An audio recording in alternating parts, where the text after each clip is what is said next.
So do we miss Portia? Of course. Yes. Do I miss Portia? God, yes. Because if Portia was here, some of the things that I have to go through, I wouldn't go through. Recently on Television Jamaica, there is this documentary about Girl from Woodhall. Oh, yeah. The one that featured Bruce Golding and who again? And All the commentary seems to be coming from her former adversaries. Yeah. Right. Right. Mhm. So, Dr. Campbell says that the party is not yet in campaign mode.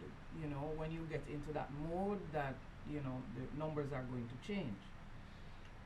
So, how much is the PNP missing the political magnetism that a Portia Simpson Miller brought to the platform? Who is that figure that you have identified locally and within the diaspora that is going to bring that energy to the party that it seems to be lacking now, which is why you're not resonating in the I think that's a polls? flawed analysis, Erica. No, there's no doubt that Portia Simpson Miller was a unique political figure, and her relationship with the people, especially the masses of the people, I think was different to any other politician that we've had. Michael Manley was also extremely loved, well loved, and so on, but it was a different type of relationship because Portia came from humble beginnings and made it as a woman to the highest office of the land as Prime Minister. So she was the first person to do that. So her iconic status is assured. And there will never be another Portia, you know. But having said that, if you look at the electoral record of the party, the most successful, winningest Prime Minister was P.J. Patterson.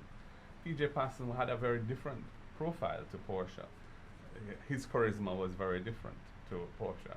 And his relationship with the masses of people was very different to Portia, but he was extremely successful. So I don't think to say that in order to appeal to the electorate, we need to have somebody who has that kind of connection.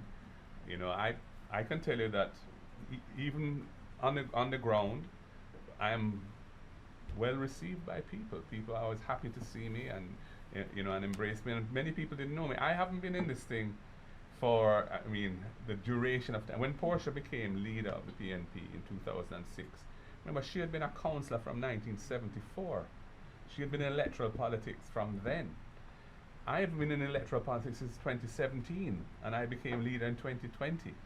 And I was a senator before, but trust me, the conscience of the nation is not really, even if you're a minister like I was, it's a very different thing. People might have heard your name and so on, but they're not seeing you in that way as somebody who they have this kind of visceral connection with as their leader. That has to be built. So I feel that if our message is powerful and relevant, and you come as somebody who can communicate authentically, and who the people believe has their interests at heart and will bat for them, and who's not here to scrape and enrich themselves from public resources, but is here to do a job for the country, I think you will get the support. And I personally feel that is happening. It's happening one day at a time. I mean, where I am now is better than where I was a year ago, and I think that's going to continue. I'm confident of that. So you're not missing Portia? Of course we're missing Portia. Of course we're missing Portia. Yes, what is Yeah, that? I mean, Portia was my political mentor, because although I came into the party through Dr. Omar Davis, because I knew him in the financial sector, where I had been like one of the leading corporate lawyers in Jamaica and very involved in financial engineering, and so when he was Minister of Finance, a lot of the things that required industry input, I was one of the representatives of the industry that he would deal with. I got to know him through that, and that's how I got into the PNP, really, through my relationship with him. But when I became a senator, it was Portia who appointed me senator, and then she appointed me treasurer of the party, which is an officer position, and then she made me a spokesperson and so on. She was my prime minister. In cabinet, she had great confidence in me, and I had great respect and admiration for her leadership. As a prime minister, she was an astute leader. She understood delegation. She let people perform to the best of their ability without trying to do everything herself. and her political capital was enormous. We got through the period of austerity, of refinancing and restructuring our finances from a hugely indebted country of 147% of GDP down to 115 in just 4 years. And that involved generating large fiscal surpluses to pay down that debt. And we did it without any social dislocation. No riots, no protests, nothing. And that's mainly perhaps, attributable to her. So do we miss Portia? Of course. Yes. Do I miss Portia? God, yes. Because if Portia was here, some of the things that I have to go through, I wouldn't go through. I know that. Because she loved me like cooked food.